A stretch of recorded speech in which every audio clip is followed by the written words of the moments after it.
Welcome to Arian Talks, and Jazz, welcome back on one of the episodes. Great to have you here. It's good to be back. So for everyone who may have not heard you on a previous episode, can you just introduce yourself and tell everyone listening a little bit about what it is that you do? Yeah, absolutely. So, if you haven't seen me from past episodes, my name on TikTok is TheSpiritualShawty. It's pretty much my main platform. I talk a lot about how to combine kind of like spiritual teachings with like the law of attraction and helping people manifest their dream lives. And yeah, it's pretty much me. My other stuff will be linked down below if you want to find like my YouTube or my Instagram. But yeah, I have a lot of fun talking with Arian. We have a lot in common to just spew at y'all and a lot to put in y'all's heads. So I'm excited. Let's do this. So much. And I remember we didn't even originally connect to do a podcast or podcast episodes. We just realized that, oh my God, we just talked for like 4 hours and it would have been a great podcast. And we were like, we should do an episode. We should definitely do an episode. And yeah, I think this is it now. Like we even said before this, we were like, listen, let's catch up on the episode because we'll probably talk really, really cool stuff. And we'll be like, oh, this should be in it. But we're there now. So one of the things I wanted to start talking about, which we both mentioned, is the current energy, which the collective energy at the moment, which is a lot to do with resting. And this is something that not only have I felt and I've been going through, but I kind of got a slap in the face by the universe about this to kind of tell me to rest. And when you messaged me, that was the kind of slap in the face from the universe. So you were the communication that kind of got me there to be like, stop doing everything and just rest. But yeah, I realized like my to-do list is always like 2 pages long, and I was busting away, working really hard as I always do. And I kind of got into this mode where I don't know, I wasn't really enjoying what I was doing. And it wasn't because of what it is. It was more because I was a little bit run down, but I just kept going. I was unaware of what was actually going on. This whole journey is about becoming aware. And one of the things that I usually remind people is, they'll see someone like myself that's posting on social media, that's, getting a following. And there's this misconception that like, I'm still not certain parts or things that I'm still unaware of, and it happens so much. And this was one of the biggest things. And it was kind of like a slap in the face to get me to rest. And it was very much needed. I'm still in it now. I think there's how many days? There's about 3 or 4 days left in the month. And I said to myself, I'm going to rest till the rest of the month. Yeah. And I'm nearly there now, but I haven't taken on any extra work. I've kind of had to rest, but I'm really enjoying it. But how have you found the whole energy and everything with that? I actually want to comment on something that you had said about people will not realize that when you have a following, that doesn't mean that you're not still learning. A lot of people will get caught up, and I mean like creators will get caught up in thinking that because I'm helping other people, I'm technically doing my job. So it's okay that I'm not taking a break because this is my job. Yeah. But you'll forget that you can kind of get like a high off of helping people. And just because it's making you so excited and all these people trust what you're saying doesn't mean that you don't have to reflect anymore. And, I want to say that in general, the numerology of the year 2023, it's a 7 year. Whenever we're in the year of a 7, it means reflect. It means slow down. And so pretty much this entire year is about reflecting and slowing down and taking the time to realize that what you're building towards is going to require putting your head down, digging out some of those emotions that are still like hiding down low, keeping you from getting to your goals, bringing them to the surface and releasing them, and then figuring out what to do next. And again, as a creator, when you have so many people that trust your word and they're always asking you for questions, or are always asking you questions about what they should be doing, and you've usually got the answers, it doesn't mean that you have all the answers. We are human beings. We are forever healing. And even though we have a lot of the answers because we do that healing, I say healers have to heal themselves to heal the masses. And you'll never be able to continue to teach so long as you aren't allowing yourself those breaks to learn. The fool thinks he's a wise man, whereas the wise man knows himself to be a fool. Yeah. Oh, I resonate with that so much. I had a few client calls, I think it was last week actually, and the subject came up of that exact thing. One of the biggest misconceptions that the healing community or people on the healing journey is like, once you find your worth, you feel worthy. And yes, you do, but that doesn't mean all parts of you do.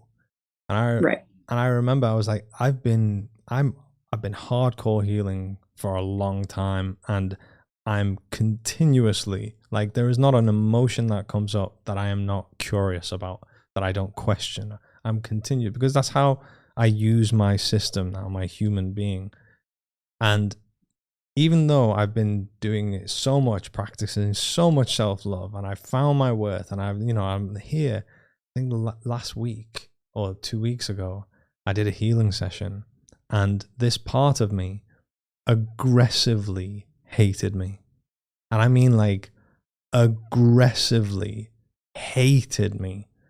And it was such a huge shock. And it kind of reminded me again to be like, look, you are unaware of these parts of you. And when you say unaware, people, you don't really tend to understand. It's just like, oh, I kind of don't know. It's like, no, you have no idea. It is not in your conscious awareness. Just like you're not conscious of you beating your heart, but that is what you're doing. It's happening in the unconscious parts of you. And I always use the example of, if you're in a pitch black room and it's filled with furniture, it's still there, but you are unaware of the furniture that's in there because it's completely pitch black. And again, that's why we call it shadow work, because it's like the parts are in the shadow. It's the parts of you that you are unaware of, which you bring to the light of your consciousness. So when I brought that part of myself to the light of my consciousness, it was like, wow, even though I practiced so much self-love and I've been healing so much, like it was a kind of a look, I realized, even though it was something I knew, but it just backed it up even more, that like, wow, no part of me has ever hated me as much as this part. And this happened after I found my worth. Right. And that's, like you said, you can find worthiness in yourself in so many aspects of your life. But much like we know ourselves to be made up of all these aspects, just because a lot of them understand your worth doesn't mean that all of them do.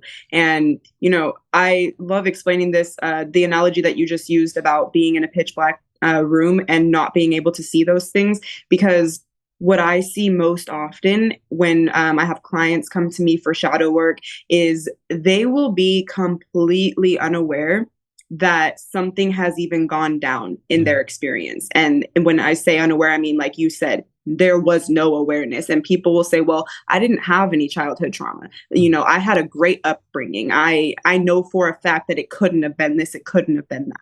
And in doing a deep dive into their subconscious, something will come up and they'll end up just like losing control of their emotions and crying completely. And I'm like, yeah, let it out. And they'll be like, I didn't even know that bothered me. I didn't know that made me mad. I didn't know I was upset about that. And I'm like, yeah, we also don't know that a lot of the things that are considered trauma are. We always take it to the extremes, and we think if it's not like something crazy that you never had trauma. You could have parents that care about you that still put you through trauma. Yeah. Like, it's crazy how a lot of us will go through life completely unaware because it's baby steps. You know, the smaller things that you allow yourself to heal that you are aware of, then your subconscious will start to get the point. It starts to follow through. Once you're opening certain doors and you're saying, hey, I'm ready, it lets through the light to heal those aspects of you. And once you've healed a certain amount of aspects, your subconscious thinks you're more ready for the bigger ones, and it'll start opening the door to those. But a lot of the time, we'll swear that we're good, and it's like that's not how it works. You know, you're never going to be done healing. This is part of the human experience, and it will get easier and it will be more peaceful, but you're never going to be done. You're always learning. Yeah, absolutely. When I resonate so much with that.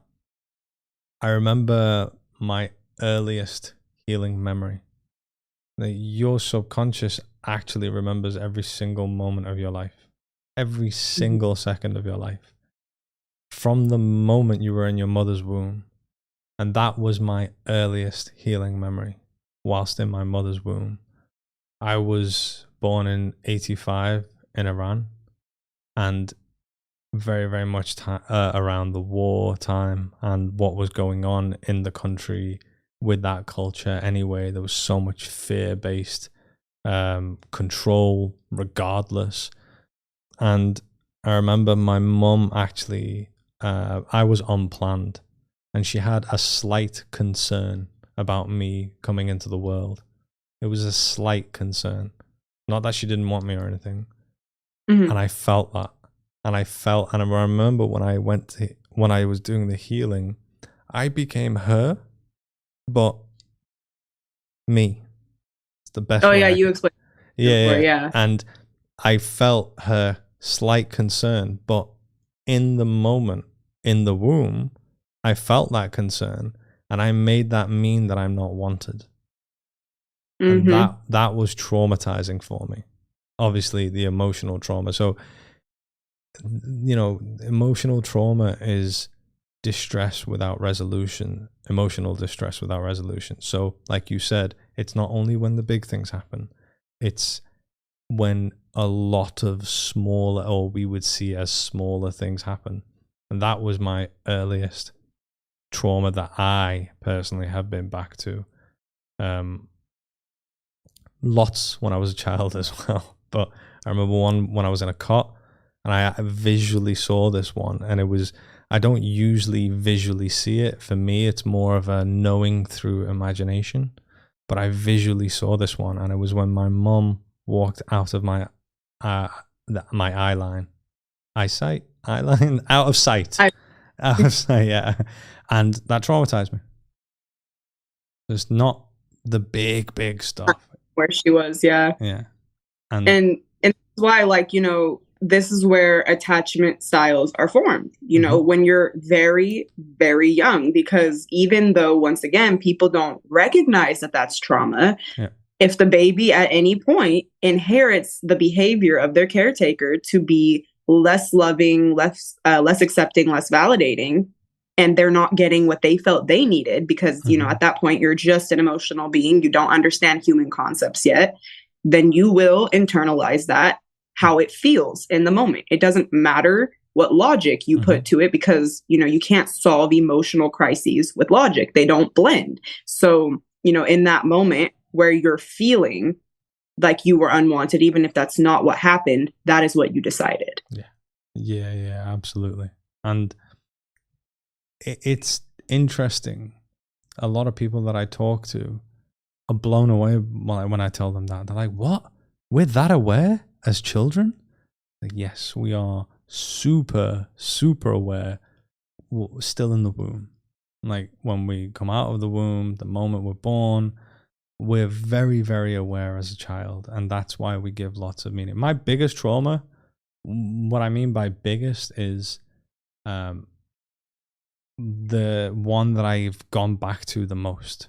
So I'll do like a healing session, I'll go back to that. I'll do another one later on, I'll go back to that. Another one, and like the one I've gone back to the most was when I was 2 months old. And that's when my granddad died.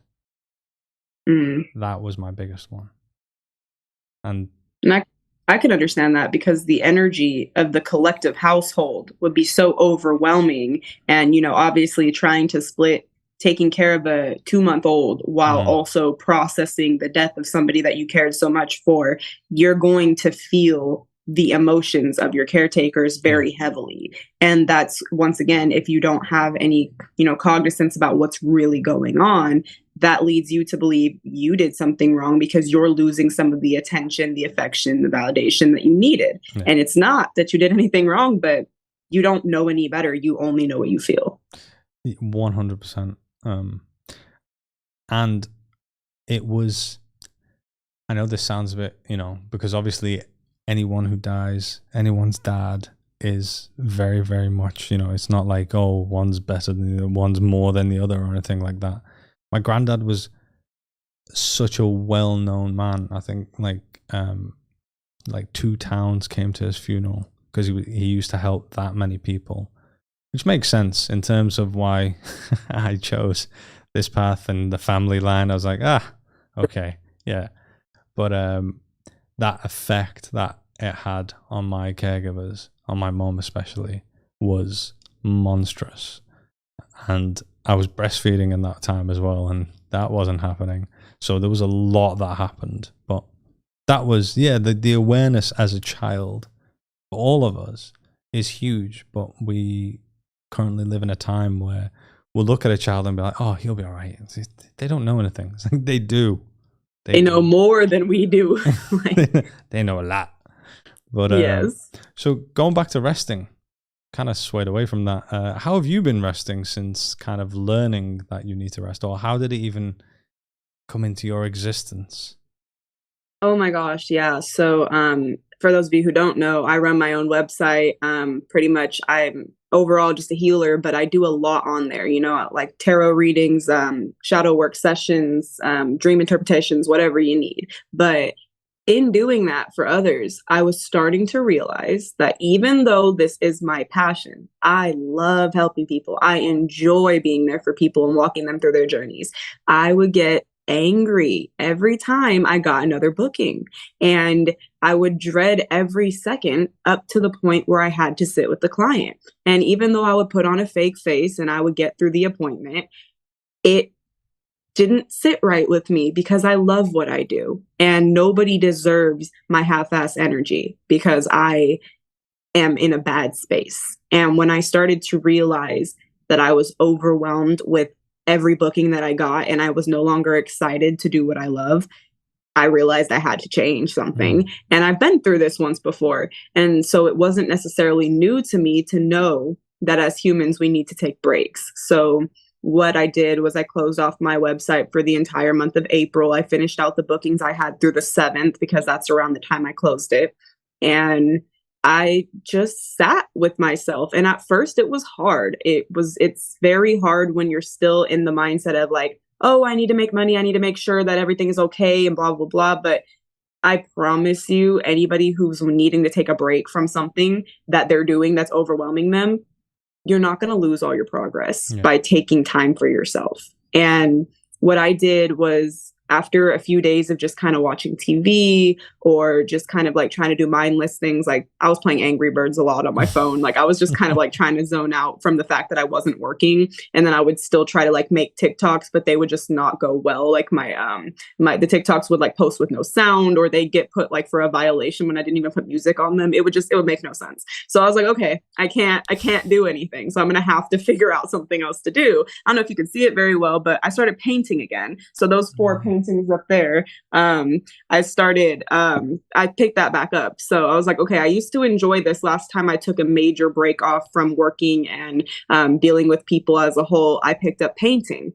So I did it again, and I started to find that this is one of my biggest passions for being in the present moment, because a lot of the time I'm not, and that's okay. It's not a big deal. Like I've seen one of your videos too, where you actually helped me through understanding that it's kind of not logical to think that you're always going to be in the present moment. And, but painting does help me do that. And in a way where I'm always in my head, it is so relaxing to be able to just have to pay very close attention to what I'm articulating on this canvas to make sure that nothing gets messed up and I'm making it like my own creation onto this canvas. And yeah, I just pretty much started doing things that felt fun, that felt mindless. Then I tried to take up eating new things and practicing mindful eating and just really being slow with enjoying the flavors, but pretty much slow activities and things that I could zone out but enjoy at the same time. So you were taking in life. Yes, exactly. Really taking that's a better way to say it. Yeah, and that's amazing. Like that's super, super powerful because look, right, we're here for that. We're not actually here to work really hard and you know, the desire is the life is to be. We are human beings. Beings, not doings. Yeah. And, you know, and when you were saying that, so much resonated because the same thing happened to me. And yes, look, for anyone listening in terms of, there are definitely some people that can do this more comfortably than others because of their financial situation, because of other situations. And that's true. But this is more of a case of you're creating the reality that you're experiencing and what you're observing, how you're being, how you're unconsciously being, are all playing a role. And by resting and by essentially being kind of extreme to the degree where you've stopped your website, you've done this, not only has it brought to your awareness the unconscious part of yourself that weren't really in your awareness when we were kind of like, all right, do. They were just kind of in the background going, hey, I'm still creating reality as well here. Like, hey, how you doing? But yeah, it's more of a case of, okay, look, you want this other reality, go for it. It's like, okay, I really have to go for it. What do I want? What do I want in my life? Why am I even working so hard? It's so I can just relax and be and enjoy. It's like, yeah. So why don't I? I'm going to do that. I'm going to, I'm going to relax and be and enjoy. No, but I want to work really hard. So then I've got this really nice car and then I've got a yacht and I've got a speedboat and I can do this. Well, yeah, they will be enjoyable as well. But that doesn't mean that you can't enjoy today or tomorrow. You know, it doesn't mean you can't find. So you painted. Yes. And that is your joy. My joy. Funny enough, you said that. Tomorrow, I was meant to do it today. Tomorrow, I'm going to go buy canvases, paint. And I had the same idea. I was like, love that. I was like, I'm going to paint.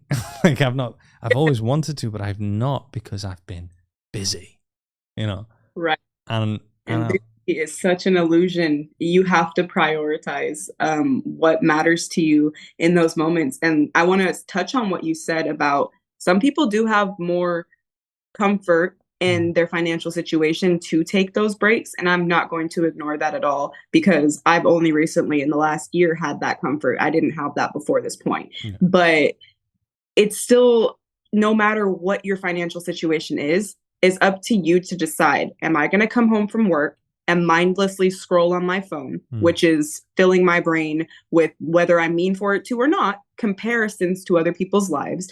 Am I going to continue to put myself in the situation where I truly believe that I have to work in order to enjoy my life later? Or am I going to consciously take this time that I have now after work, maybe after dinner, between bedtime and now, to just find something that gives me joy, or wake up at 5 a.m. before my kids are awake and take the time to do something when the whole world is still sleeping, just for myself. Even if it's just for an hour, you just have to make the time, because I know that you spend a lot of time scrolling on your phone at certain points. I know that you'll spend a lot of time talking with friends about what other people are up to. You can change out those habits to being present with just yourself. And in doing that, you are preaching through your vibration that you want to just be. Yeah. And when you allow that vibration to go out into the universe, it's a magnet. And what comes back to you is the universe saying, oh, you want to just live your life? That's what you came here to do. I'm going to arrange some things so you can do that.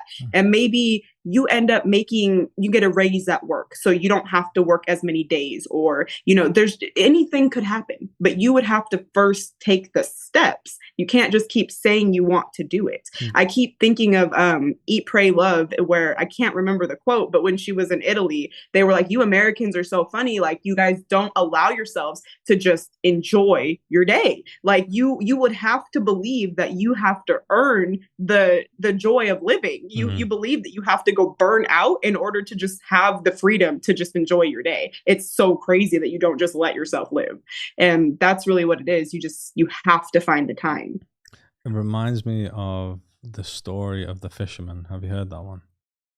Mm-mm. So now, I don't know if this is the exact story, but the story that I'm going to say still makes the point. There's a fisherman, I think, on the beach of Jamaica. And this guy in a suit walks past and he's like, oh, is that your boat? And he's like, yeah. And he's just laying down on the beach, relaxing, just looking out at the ocean, just enjoying his day. And he was like, how did you do today? He goes, oh, I had a really good day. Like, got a lot of fish. He's like, oh, do you regularly do well? He goes, yeah, I always do well. Like, everyone knows I do really, really well. And he goes, oh, well, you could get more staff. And he goes, well, why would I want to get more staff? He goes, well, if you get more staff, you'll be able to, do more, get more fish and bring them in. He goes, why would I want to do that? He goes, well, then you can, earn more money, and then you can get another boat. And then this other boat, you could get even more staff, and then they could get you. And then you're doubling the amount of like loads of fish that you're bringing in. He's like, well, why would I want to do that? He goes, well, then you can like get like an entire fleet, get like loads of boats and everything, and then have your name on the side of them, and all of them can go out and get all this fish, and then, you have this huge company. He goes, yeah, but why would I do that? He goes, well, when you do that, then you can just lay back and relax and enjoy your life. He's like, that's what I'm doing now. Yep. When I heard that, I was like, yeah. I was like, that was a long time ago I heard that, but that was one of the things that really kind of like, it was a slap in the face to like, yeah. But at the same time, that story is very, very true and it makes sense. But I've also been that person who's heard that story and gone, well, I can't do that. I can't feel like that. I don't feel like that right now. Like, even though I logically understand it and I logically know it, I'm going to try and rest. I'm going to try and relax, and I can't. And my thoughts were all over the place. I was in a lot of self-hate. I was really living in survival. And as invalidating as these stories can be, it's not like if you're not doing them, you're failing. You're incapable. This is more like the goal of what we're trying to reach, the goal of what we're trying to do. There is not a chance in hell that I would be able to rest if I hadn't healed, if I hadn't understood how I work, understood why I couldn't rest when I was just with my thoughts and what that meant, what these thoughts are. These are not thoughts. These are parts of myself having thoughts, and these are the wounded parts of myself. So I learned that, okay, well, I learned how to heal the wounded parts of myself, which reduced the amount of hateful thoughts, and I increased self-love. And eventually, after healing and healing and healing, I eventually got to a place where I could enjoy resting. Yes. And that's essentially the goal. It's not like, oh, if you can't do these things, then you're not able to, or you're doing wrong. This is what we're working towards. You're here to actually enjoy being. Right now, you're wounded and you're hurt. But that doesn't mean you can't be in a place where you're not wounded and you're able to rest, able to just be and find joy in having your feet on the grass and just looking at the sky. Yes. Yes. You brought so much up in me as you were telling all of the stories that you just told, but especially when you said that you understood that logically, but it didn't change the fact that you said, but I can't. Mm-hmm. And what instantly hit me was, like you just said, you're not failing or doing anything wrong. Everybody hits the point of surrendering to flow at a different point in their life. And it also takes a different level of, for some people, it can be destruction in their current cycle that brings them to realizing, yeah, this isn't working. And for other people, it can just be a simple, I learned that lesson, didn't like how it felt, I'm going to make a change. Some people learn faster that they can up and make that change. And some people have wounds that hurt more, mm-hmm. that they don't believe that they can just up and make that change. And one of the things that really stuck with me, I heard this quote the other day where this person said, change happens when the pain of staying the same hurts more than the pain of taking the risk to change.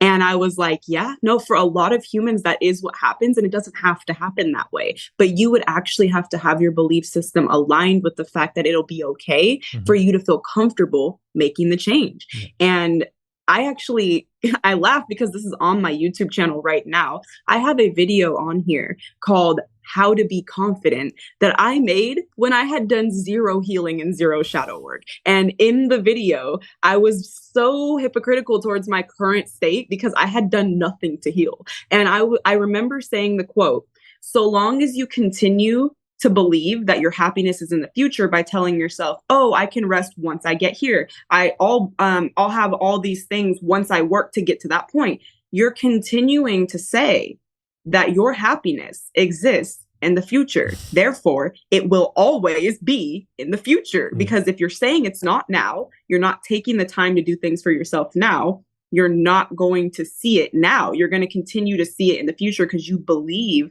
that it has to be harder to get to that point. But like you said, it takes everybody a different level of being ready to surrender to that before mm-hmm. that comes in. And I laugh when I look at my old videos because I was the one who wanted to be the healer so bad because I knew it was my life purpose. Well, not my purpose. The purpose is living, but it was definitely my mission to want to help others. And I knew that my whole life. So I would sit there and try to learn everything I could. And my logical brain was like, okay, we get it. So we can teach people.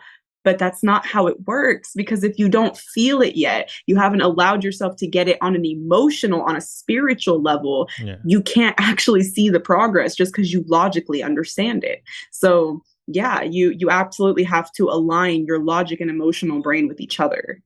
We actually touched upon this last time we spoke. Remember we were talking about where you get to that place where you're like, I don't care about the bills not being paid. I don't care. Like, I'm in so much pain that all I care about is peace now. Like, yeah, it's so much that I don't. So that's in alignment with what you're saying as well. You know, some people get to that place before they make the change, where staying in the same place is not an option anymore. And trust me, pretty much all the clients that I talk to say that. It's like, yeah, it's not working anymore. And that's why I've reached out, and I'm like, yeah, that makes sense. You know, yeah, it's either figure it out or, well, I mean, for me personally, it was either figure it out or kill myself. And right. I have a son, so I was like, damn it, I can't kill myself, you know, so I had to figure it out. Yeah, I gotta figure it out. And I did. But it was my time to, you know, time. It was my time. Oh, I've been talking so much about time recently on my social media. Yes. So much. We should definitely talk about it. I know you and I actually haven't talked about time away from, well, the podcast, even when we have a chat together. But I've been getting so many teachings and downloads recently regarding time. And it's something that I've always wanted to know about. So when I first started learning, like, hang on, the universe talks to me? Like, what's going on? I was like, oh, okay, what about this? And then they send me the answer. So, oh, what about this? They send me the answer. And then I was like, I want to learn about time. Why is nothing coming through? It's like, tell me about time. I wasn't ready. Like, I wasn't ready to understand it. And currently, the way that I understand it, I'm struggling to human it, because it's hard for humans to get. Like, it really, really is. So I'm gonna post and ask for if anyone does animations, because Mhm. I want to create an animation. I can do videos, but I can't do video about time. So I want to Right. kind of do like animations, and it's the best way that I can kind of, talk about it. But I've just done a video. It's on my YouTube channel, actually, about time. And it's not the full story, but basically, time is not, there's no such thing as the past. There's no such thing as the future. Only the present moment exists. Any reference you have to the past, whether you watch something, and by watching a video of the past, you're living in the imagination of the past, of what you're seeing. When you talk about the past, you're talking, every reference you have, whether you're watching it, you're thinking about it. It's a thought. Same with the future. Any reference you have of the future, you may be catastrophizing or even trying to imagine a future that you want, is a thought. Every single reference to the past and to the future are thoughts. If you don't have those thoughts, and this isn't me saying you shouldn't have those thoughts, but I'm saying if you don't have those thoughts, then they don't exist. The past doesn't exist. The past only exists because you're thinking about it. The past has been and gone, doesn't exist. And whenever you get to any point in the future, it becomes the present moment. And they're all thoughts. So only the now. What we're doing, we live in space-time. We're in this 3D space, and we're using time to go through different realities. So if I'm imagining or manifesting, creating, essentially what manifesting is, you're always manifesting. It's always on. It's never off. It's like gravity. Like gravity is always on. So when I'm constantly going through realities, billions a second. And if I'm using my imagination, my awareness, my observation to kind of steer me going through all of these realities to the reality that I want. So if I'm imagining myself, manifesting, let's say, a car or a house or being on stage talking to thousands of people, what I'm actually doing is I'm using time to direct myself to go to the reality where I'm doing that changes my present moment to that reality. I don't bring that reality to me and then I arrive in that. I'm shifting me through all of these realities and going, no, I want to go here. Boom. I've changed my present moment to that reality now. Yes, literally.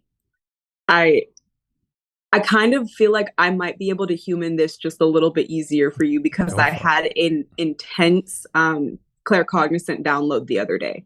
So what you were saying is all completely valid. I started learning about time by understanding, like you said, the past doesn't exist, the future doesn't exist. The only thing that is real is the present moment. You're right about the fact that we're always traveling through imagination to arrive at destinations. So something that dawned on me, people talk about deja vu all the time. And I usually just dismiss whatever. I mean, I understand that it's a real thing. But when I had this download, I've never felt more clear in my entire life. Like, I'm about to cry right now because it's so intense to me. So I have been trying to understand time for quite some time, right? And I finally realized when I had a moment of deja vu, like it was like my pineal gland just opened and spirit just put a download in my head. And it was like, what happens is that we live an eternal existence where it is impossible for the soul to die. You are always alive. However, according to the Akashic records, everything that has ever happened, everything that has ever been thought of, that will ever happen and that is happening has already happened. Everything is all happening simultaneously. And if that is the case, we've got to understand that if a human lifetime is only about 100 years on Earth, then when you're on the other side, it's only about 3 minutes long. And, if we're trying to put time in a space where it doesn't exist. So what's actually happening when you're experiencing deja vu is that I have already lived and died as Jasmine Rose. Sure, you can perceive that I am talking to you right now. That's awesome. But I've already died. What's happening is that my soul is traveling through the memories of Jasmine Rose to re-experience certain things that I have lived through. And it can also experience my lifetime as a rock and an octopus and as some random person back in 1942, because all we're doing is traveling through fucking memories. We're not really here, but we're here because it's all happening right fucking now. Like, when I got that download, I couldn't even like sit still because I realized like, it's never, ever been that deep. I'm not really here. If I want to live in a different reality than the one I'm living in right now, then I would have to start putting out vibrations as Jasmine Rose that would allow me to arrive in that reality that I want to be in. That's when people say they quantum leapt, because what's happening is that you start changing patterns and habits that are keeping you in this one memory, this one era of your memory. And you realize that you're going to have your soul travel to that other space of whatever possibility of a future that you were looking to have, because anything is possible. We only come to Earth to manifest. So it will, create. That's the whole point. So it's like, if that's the case and we're just traveling through memories, then nothing is stopping you from moving from where you are now to your dream life. Your future dream already exists. You just have to align to it. And I heard something today, and I can't remember who it was, but it was perfect. And shockingly that I heard it today, because we're talking about it now. And this is why. That a really good representation of understanding that everything is happening at once is, do you know, like the old school cinema, theater cameras that have like the frames, and you can like hear it, it's spinning. And basically what it's doing is it's moving the frame after frame after frame after frame like that. Now, if you do that, you'll see like the cartoon walking. If you move the frame, the next frame, the next frame, and you'll see it. But if you stop it and take the film out and like hold it up, you will see each frame. That is what it means, as a really good representation of looking at the frames, is what it is of like everything is happening at once. Because as the soul, you're looking at the frames. You're looking at them all at the same time. It's happening at the same time. You're looking at them all at the same time. So I can see this frame where, the cartoon's right leg is behind him at the same time that I can look at this frame where his right leg is in front of him. Yes. And you, like you said, you can choose, all right, I'm going to go to this one. I'm going to go to this one. No, I'm going to go to this one. But the frames is all possibilities of everything. Yes. That exists. Yes. And I've always talked about, like in science that and I had this thought before I even woke up, and it makes sense because there were so many downloads I had before I woke up. I just thought like, oh, this is a funny thought. It's not true though, Well, it is. Oh, it is. Like you hear in science and you go, all possibilities, like, all realities, everything is possible. And we know that from what we've done in science and everything. I always thought like, whoa, let's look at us like in a program, in a computer simulation or something. I was like, whoa, our scientists like figured out some code in our reality. They gone, oh, this code exists. This code where it allows us to create anything that we want. But at the same time, it's like, okay, well, there is the possibility of having anything or anything being existing. Like, it just allows you to do that. But that means I have free reign to steer this reality that I'm creating anywhere that I want. Up, down, left, right, sideways, anything. But what I'm experiencing is this way. Now I'm going this way. Now I'm going this way. Now I'm going up. Now I'm going down. And that's where kind of free will comes in. The possibility is there, but to understand that you still have free will as well is that you're just going through all the possibilities and experiencing the possibilities in as me here now in this kind of like Arian.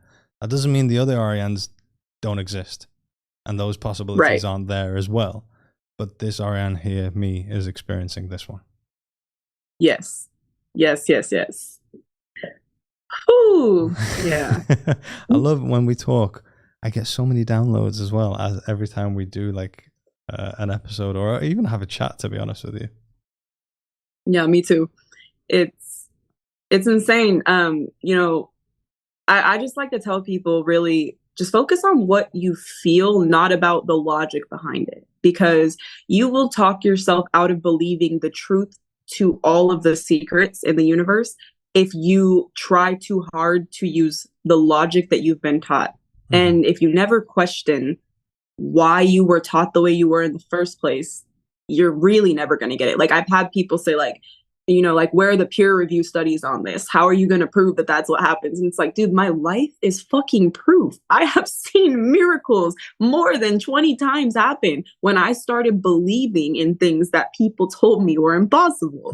And it's just, it's crazy, like, the way that the world actually works. But like you were saying, if you're not ready to hear it yet, you're not going to understand it. No. Because when I had that download, I was like I said, I got up, I was walking around the room, I was going crazy. My partner was right there with me. We were like head to head, like, dude, that's what it is. That's what it is. And it's just because when we were a little less awake, our brains would not even have computed it. It just wouldn't have. It's not even your brain. Sorry, your soul. Your soul has to feel that truth inside of you. But when you're blocking that with all of the things that have been taught to you, all the brainwashing, all of your expectations of how the world works, you can't feel that as a truth.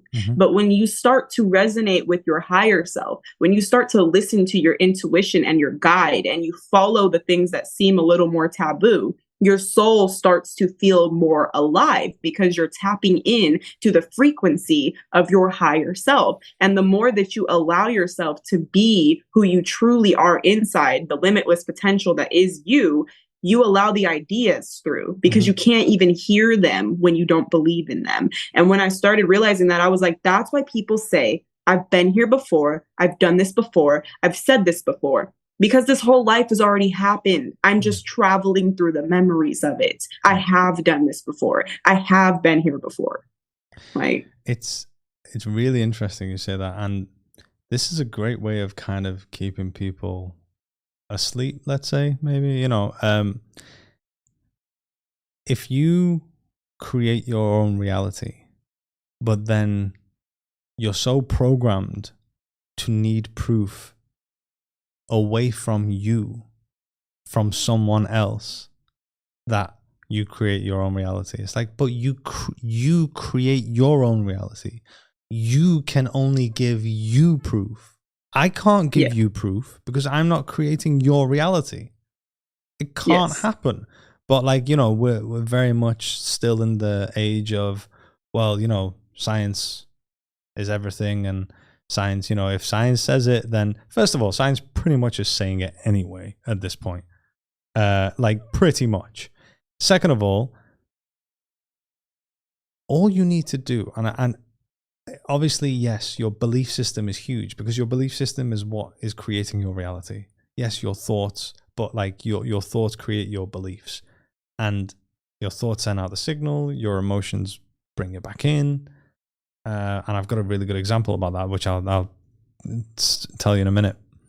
But if you think about it like this, right? Everything in this reality is reality. This pen that I'm holding is reality. That phone is reality. The table is reality. The food is reality. My hand is reality. Your eyes are reality.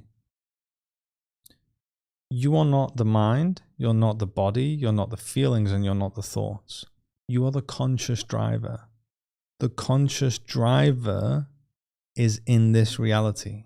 The conscious driver that you are, your consciousness, your soul, is in this reality, is a part of this reality.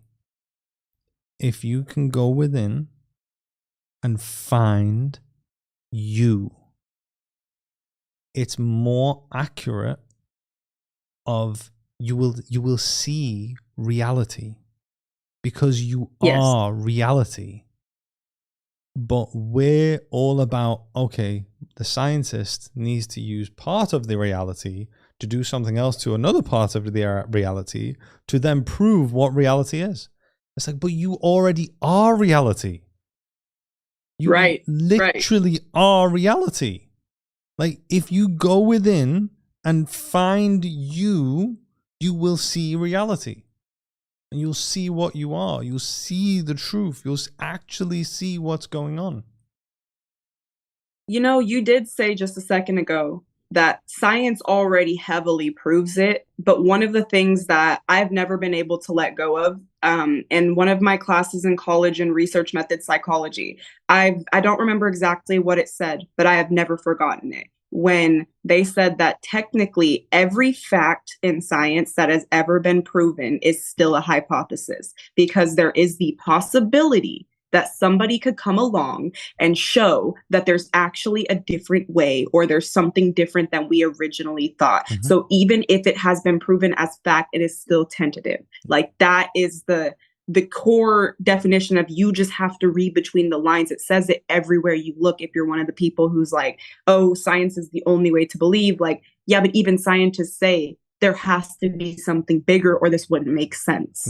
Yeah. And the Big Bang is actually one of those things. Since we've had the James Webb Telescope up in space, we've realized that we were actually wrong about the Big Bang in like some astronomical ways, where we thought in the earlier years of the creation of the universe, no galaxies were formed. And now we can see that fully formed galaxies were there. And it's like, we were really wrong about a lot of stuff. But it's really, really interesting. I had a download, let's say, but just, I don't know, it's more probably a download. Why not? But it was kind of more of a teaching to me. And it was basically this. I love science. I'm not even nearly like saying anything bad about science. At the end of the day, we're all in this game, and we're learning about this game. Of course, we're going to go towards science, and science has done outstanding things, and it's literally kept me and my family alive for a long time as well. So, big fan. But you got to realize that most of the world rely on science. And what I mean by that is that if science says it's true, then it's true. But even with that way of thinking, these are the smartest people on the planet. These are people whose mind are like insanely powerful and insanely smart, and they know about things that I can't even compute. I get it. Yeah, all right, let's give him the the job in the human race of figuring this stuff out. Yeah, cool. I agree with you there. But still, you got to realize something, that no matter what anyone says in science, it's only up to the limitation of our species understanding. It is not past that. It is, we can only prove that it's true based on the understand. Yeah, based on the limit. Now, if you had, let's say, a monkey, right? You can teach a monkey how to drive a car. We've taught monkeys how to drive like automatic cars, and they get in, you put the foot down on the pedal here, it goes forward, and they steer the car, right? Now, that's a vehicle. And think of your human being along with, your energy centers or chakras and everything else that is part of this as the vehicle. Now, if the monkey gets out of the car and goes to his other monkey friends and goes, "I've just driven a car." "No, you haven't." It's like, "No, I have. Like, it literally went round the block and I put my foot down and I went like, no, oh yeah. Well, tell me how the car works." Do you think the monkey's going to be able to explain how the combustion engine works? Literally. Like the monkey's not going to be like, what? It's like, all right, well, tell me how the engine works. How do the brakes work? How does this? And it's like, well, I you don't have to know how it works to know that it was. But not even, I don't even know. I don't even need to know. I can't know because my mind is not able to know. The monkey's mind cannot understand the complexities of a combustion engine and how that works. But he can drive the car.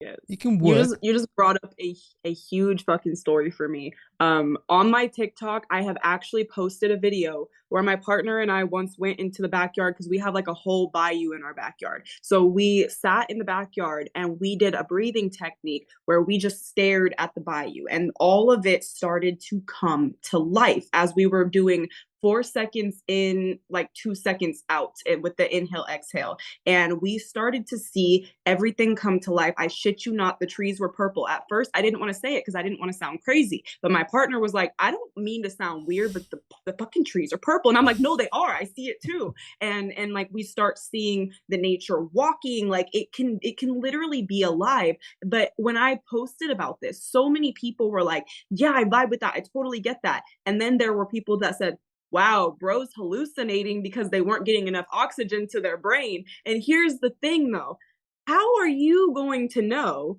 that what I saw, just because that would be classified as a hallucination, that's because we don't have the means or the words to explain what a hallucination is. Mm-hmm. Sure, we can say I was hallucinating because that's the means that we have to explain it. But if that is the truth, how do we explain what a fucking hallucination is? Yeah. We only know what we know. That doesn't mean that I wasn't seeing the trees were purple and the bushes were walking. It just means that we don't have the means to explain why. Yeah. Like it, that our way of connecting with reality in that way is through hallucination. Right. But hallucination is seen as something that you're making up or something that your mind is tricking you. And it's like, that sounds like someone tried to get you not to go down that path. Right. And even then, when you think about imagination, and I think of this often, once again, we classify imagination as a make-believe, like you're creating something, you're making something up that's not actually real. But if the truth of the matter that I understand the universe to be is that there's no such thing as a possibility that didn't exist. So it's actually not possible to make something up because everything that could happen has happened in some reality. And so your imagination is never actually fake. It is never making something up. It's never false. But it's easier to get behind that than it is to accept the things that our brains don't have the means to compute yet. An imagination is actually how we heal, through imagination. Your mind can't tell the difference between real life and imagination. So if your mind can't tell the difference between real life and imagination, it must be something, right? Right. It must be something. But yeah, no, these are things that I've thought for a while. And you know, when I talked about the example of, you know, the monkey driving the vehicle of a car and everything, all right, prove it. And it's like you're asking an ant to explain to you rocket science. Like, what makes you believe that we're even capable of proving it the way you need proof? Like the way science proves things to go, oh, this is how it happened. How am I? Who says we're even nearly at the stage, or even we can? Who says that we can prove it in that way? To be like, yes, this is what we can prove it in the way that, like, look, I'm driving the car and I've reached this destination. I've driven the car. I could be like, look, I'm going to manifest this in my life. And then it comes in my life. There's the proof. That's not proof. It's like, I can't take a little bit of reality off and then open it up for you. And like, that's just not how it works. But this is where I go back to, like, you can't expect, when you're creating the reality and you're expecting someone else to prove it. And plus, you've already got the belief that it's not true anyway. So it's not going to come into your reality because your beliefs are creating that reality for you that it's not true. But you can't expect someone else to try and prove that for you. It's not how this reality works. Right. Just not like that at all. The one thing that I did want to kind of mention when we were talking about thoughts, the thoughts that I give out is kind of like the request of the reality that I want to experience. And the emotions is what brings it in, is attracts that kind of in. And you and I were talking about resting and, you know, the finances side of it. I remember a couple of years ago when I was waking up, when I like started my awakening, there was, I moved out of this property and I was staying with friends for like 3 months. But I recently just gotten internet with internet service provider, and it was only like a couple of months, and then I moved out and they were like, look, we can freeze it for like a month or two, but then we need a new address, otherwise you got to pay for the whole thing. And I didn't have a new address, so I got to the stage where I had to pay the whole thing, and it cost like £260 or something. And I was just like, oh my god, I'm going to lose £260. Like, oh my god, I was like, and panicking. I remember I spoke to my friend and he was like, no, don't let that happen, you know, phone them and say this and everything. And I was just like, and I was in a really, really bad place. This was like when I was thinking about suicide and things like that. So I was already like in a really, really bad place. And then I realized this download came to me, and I realized, like, I was like, you know what? 10 years ago, I remember a scenario where I lost £250. And then I was like, but I'm okay. Like, I'm completely okay today. You know, my son's fed. I'm actually paying the bills. I'm actually making more money than I ever have. I'm okay. Like, everything's all right. And I got to the stage where I was like, and you know what? It's going to be so hard to convince them to give me this back, because it literally wrote in the contract that if this happens, you have to pay the whole lot. And I signed the contract. So legally I had no leg to, and I was like, I'm just going to let this go. Like, it doesn't matter. I want to save myself the mental strain and everything. But I felt it. I felt letting it go. It wasn't just a logical thing. I genuinely went, I'm going to let this go. I promise you, a couple of days later, I got a call from my management team and things like that. And they were like, oh, the kind of head of department wants to talk to you, like, on Monday. I was like, why? Because you're getting a pay rise. I was like, what? It's like, it's like, yeah, we've all gotten pay rises. I was just like, what do you mean? Like, what? And it was that shift of that fear of, oh my God, I'm going to lose this amount of money, and just that I let go of, that shifted me into a different reality of, there's more money. Yes. This is that tribal consciousness that I spoke on last time we had the podcast, where if you believe things from lack mindset and you always think that, you know, once the money goes, oh no, it's hard to get it back, I'm living paycheck to paycheck, there's never enough, that is the reality you're going to continue to create. But it's not enough to think to yourself, it's okay, money comes. You have to feel it, because that is how this universe works. Earth is a feeling universe. That's just the natural law. So what happens is, if you can actually accept things that are outside of your control, and actually that's, you know, that just came as a download. That's how you get to the point of accepting, that's how you get to the point of feeling things. When you accept that there are things that you can control and there are things that you cannot, and you don't try to control the things that you cannot, you put yourself in the space of understanding that you're doing your part. We are co-creators with the universe. So we want the thing that we want. The universe says, okay, It cannot give it to us until we release the need to control it, because it is not our job to control it. It is their job. It is our job to want it. If you want it, they have to say yes. That's how it works. It's a natural law. The only reason you don't get it is if it's not in alignment, with your highest path. But I remember speaking on this last time.